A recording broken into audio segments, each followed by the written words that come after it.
তিহুৰ ৰাস মন্দিৰৰ পদূলিত আবাহন থিয়েটাৰৰ নাটকৰ চমক।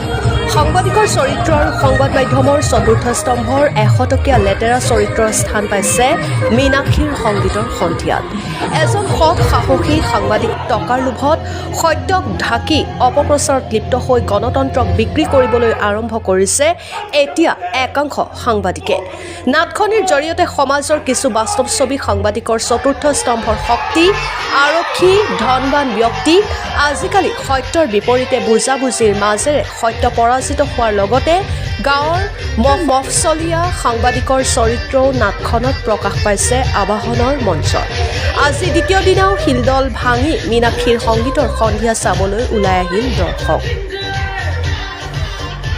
প্ৰতিকূল বৰষুণৰ মাজতো দৰ্শকে উপভোগ কৰিলে আবাহন থিয়েটাৰৰ বহু চৰ্চিত নাটখন।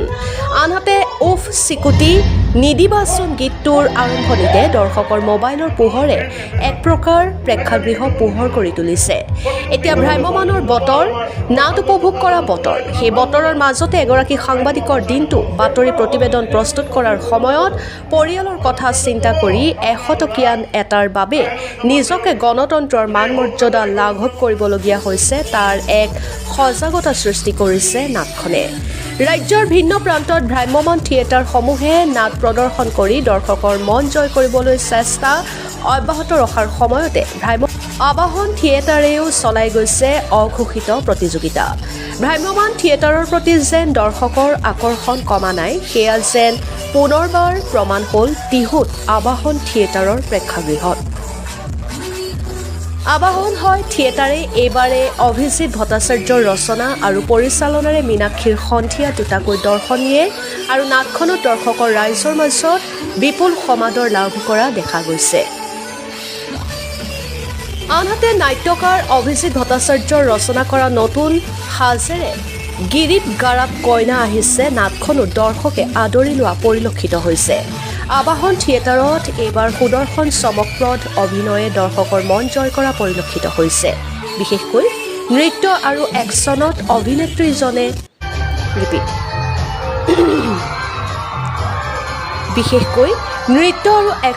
অভিনেত্ৰীজনে গেলেৰীৰ দৰ্শকৰ পৰা প্ৰশংসা লাভ কৰিছে। Bureau' report RJ24 live. খুব বেয়া জন্মাষ্টমী, তাৰ মাজতে দৰ্শকে নাটক চাবলৈ আহিছে। আমি কি ক'ম আৰু ধন্যবাদ জ্ঞাপন কৰাৰ বাহিৰে আমাৰ ভাষা নাই আচলতে। আৰু আবাহনৰ এই বৰ্ষত বিশেষকৈ এটা বৰ অনস্বীকাৰ্য কথা এটা যে 3খন নাটকত সমানে দৰ্শক, এইটো বৰ ডাঙৰ কথা আমাৰ কাৰণে। যোৱাকালি অহংকাৰ নাটকখনত একদম হাউচফুল দৰ্শক, খুব নাটকখন ৰিয়েকশ্যন বৰ ভাল। আজি মীনাক্ষীৰ সন্ধিয়া আপোনালোকে দেখিছে হাউচফুল দৰ্শক। গিৰিত গাৰ কইনা আহিছেতো সমানেই দৰ্শকৰ হেঁপাহ দেখিবলৈ পোৱা গৈছে। এই 3টা নিশাত সমানে দৰ্শকে নাটকসমূহ চাবলৈ অহাটো বৰ ডাঙৰ সৌভাগ্যৰ কথা আচলতে। কমিটিবোৰৰ কাৰণেও ভাল কথা, থিয়েটাৰ কৰ্তৃপক্ষৰ কাৰণেও ভাল কথা, দৰ্শক ৰাইজৰ কাৰণেও ভাল কথা। বাকী আমি তিহুবাসী ৰাইজক আন্তৰিক ধন্যবাদ জ্ঞাপন কৰিছোঁ। প্ৰায় 2-3 বছৰ মানে গেপৰ বছৰ ইয়ালৈ আহিছোঁ নেকি, আগতে আহিছিলোঁ, আগতেও বহুত দৰ্শকৰ হেঁপাহ দেখিবলৈ পোৱা গৈছে। গতিকে আমি আমাৰ তৰফৰ পৰা আন্তৰিক ধন্যবাদ জ্ঞাপন কৰিছোঁ আটাইকেইজন দৰ্শক যিসকল আহিছে এই জন্মাষ্টমীৰ মাজত, বৰষুণৰ মাজতো আগবাঢ়ি আহিছে যে নাটক চাবলৈ, আমি ধন্যবাদ জ্ঞাপন কৰিছোঁ। নাটখনে মেছেজ দিব মানে নাটখনে খুব সুন্দৰ মেছেজ আছে। এটা হৈছে আমি সচৰাচৰ দেখি থাকোঁ নহয়, মানসিকভাৱে বিকাৰগ্ৰস্ত যিসকল মানুহক দেখোঁ, আমি দেখি হাঁহোঁ সদায়, প্ৰত্যেকজন মানুহে হাঁহে। নাটকতো হয়, যেতিয়া আমি দেখাওঁ প্ৰথমতে মানুহে হাঁহে, পিছত লাহে লাহে অনুভৱ কৰে যে আচলতে হহাৰ কথা নহয়, এটা ডাঙৰ এটা বিষয়বস্তু। আমি প্ৰত্যেকেই সেই তেনেধৰণৰ মানুহখিনিৰ মানসিকতানো কি, তেওঁলোকেনো কি অন্তৰ্দ্বন্দ্বত ভুগি সেই পৰ্যায় পায়গৈ বা কেনেধৰণৰ এটা মানসিক পৃথিৱী চলি থাকে, সেইখিনি দেখুৱাবলৈ চেষ্টা কৰা হৈছে নাটকখনৰ যোগেদি। আৰু মই বিশেষকৈ তেনেকুৱা এটা চৰিত্ৰ প্ৰথম ৰূপায়ণ কৰিছোঁ। বিশেষভাৱে সক্ষম ছোৱালীৰ অভিনয় কৰিছিলোঁ, কিন্তু মানসিক বিকাৰগ্ৰস্ত এগৰাকী ছোৱালীৰ অভিনয় প্ৰথমবাৰ কৰিবলৈ পাইছোঁ। মোৰ কাৰণে বৰ চেলেঞ্জিং হৈছে, বৰ টান চৰিত্ৰটো কৰিবলৈ, কাৰণ কোনো তাতে গ্ৰাফ নাথাকে তেনেকুৱা ধৰণৰ চৰিত্ৰ এটা কৰিবৰ কাৰণে। হয়তো বা বহুত বেছি হৈ যাব পাৰে, নহয় একেবাৰে কম হৈ যাব পাৰে, তাক পৰিসীমাত ৰখাটো বৰ টান। গতিকে মোৰ কাৰণে খুব চেলেঞ্জিং হৈছে। আৰু দ্বিতীয়তে এই যে আমাৰ ছ'চিয়েল মাধ্যমৰ যোগেদি আমি কি ধৰণৰ এটা পৰিৱেশত জীয়াই আছোঁ, যে প্ৰতিনিয়ত যে প্ৰতিক্ষণত মুক্ত বিহংগ পক্ষী হৈ যে ছ'চিয়েল মিডিয়াত আমি প্ৰত্যেকে আগ্ৰাসন দেখুৱাই থাকোঁ, সেই বস্তুবোৰৰ কথাও দেখুৱাবলৈ চেষ্টা কৰা গৈছে নাটকখনৰ যোগেদি। আৰু স্বয়ম্ভూ কিছুমান ব্যক্তিসকলে এই TRPৰ কাৰণে যেনেকুৱা ধৰণৰ সঁচা মিছা কৰা যায়, যিবোৰ আমি সচৰাচৰ দেখি থকা আজিকালি সমাজত চলি থাকে, তেনেধৰণৰ বাৰ্তা কিছুমান আছে।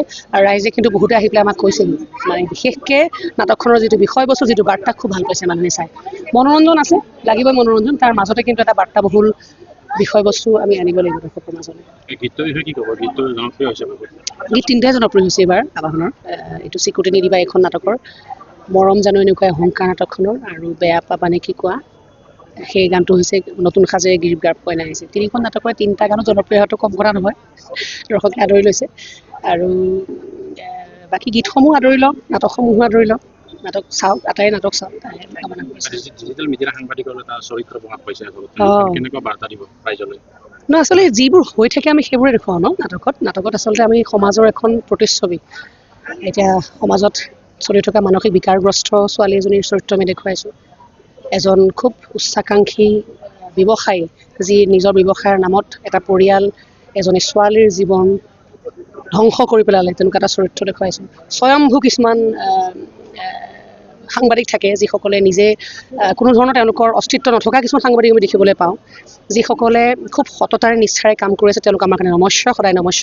কিন্তু যিসকলে এনেধৰণৰ পক্ষপাতিত্বমূলক বা নাটকখনত যিধৰণে দেখুওৱা গৈছে, তেনেকুৱা চৰিত্ৰ আমি দেখিবলৈ পাই থাকোঁ নহয় সমাজত সচৰাচৰ।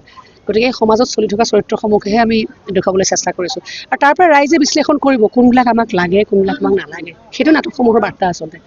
আমি দেখাবহে পাৰোঁ এনেকুৱা ধৰণৰ সমাজত চলি আছে, বাকী ৰাইজে সিদ্ধান্ত ল'ব, কি ৰাইজে গ্ৰহণ কৰিব, কি ৰাইজে অগ্ৰাহ্য কৰিব। আৰু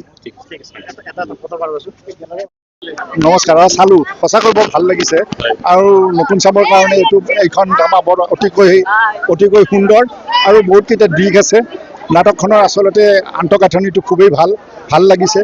আৰু জনসমুদ্ৰ দেখিছেই আপোনালোকে, বহুত জনসমুদ্ৰ, আৰু চব ৰাইজৰ মনোভূত হৈছে। আৰু এইটো আচলতে কিছুমান কথা অন্তৰত লাগি যায়, সেই ফেক্টটো আনিব পাৰিছে এই নাটকখনৰ বহুত মূল্যাংকন আছে, জানিব লগা বহুত আছে। এইখিনি হয়, সেইটো কথাই কৈছোঁ মই। সেইটো কথা মই ভাঙি কোৱা নাছিলোঁ। আচলতে হয়, মিডিয়াক অলপ মিডিয়াম ৰিফৰ্ম হোৱাৰ কথাটো কৈছে, আৰক্ষী ৰিফৰ্ম হোৱাৰ কথা কৈছে, কোৰ্ট কাছাৰী ৰিফৰ্ম হোৱাৰ কথা কৈছে। এটা ভাল দিশ দিছে, ভাল এটা মেছেজ এটা ৰাইজৰ মাজত দাঙি ধৰিছে, অলপ ব্যতিক্ৰমী, সেইকাৰণে অলপ ভাল লাগিছে। গীতবোৰ বঢ়িয়া হৈছে, গীতবোৰৰ সুৰ, টিউনিং বা তাৰ অৰ্থটো খুব বঢ়িয়া হৈছে, ভালেই হৈছে।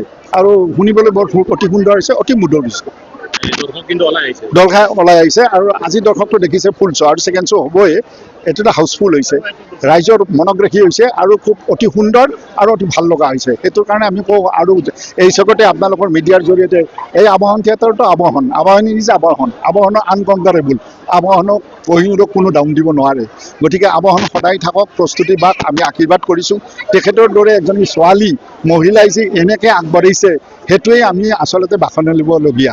এইখিনি বহুত ভাল লাগিল, মানে মীনাক্ষীৰ সন্ধিয়া সঁচাই মানে আমাৰ প্ৰস্তুতি পৰাশৰ বাইদেউৰ মানে যিটো এনাৰ্জি হ'ব লাগিব, আমিও অলপ সাহস পাইছোঁ বা উৎসাহ পাইছোঁ, আৰু বহুত ভাল লাগিল। আজি সুন্দৰ বতৰ, বৰ ভাল লাগিল। তাকে ভাবি আছিলোঁ বতৰটো ভাল হওক, কিন্তু ভগৱানেও দয়া কৰিছে, আমিও চাব আহিলোঁ। বহুতে ভাল লাগিল, বহুত হৈছে, একদম ভাল লাগিল দেই।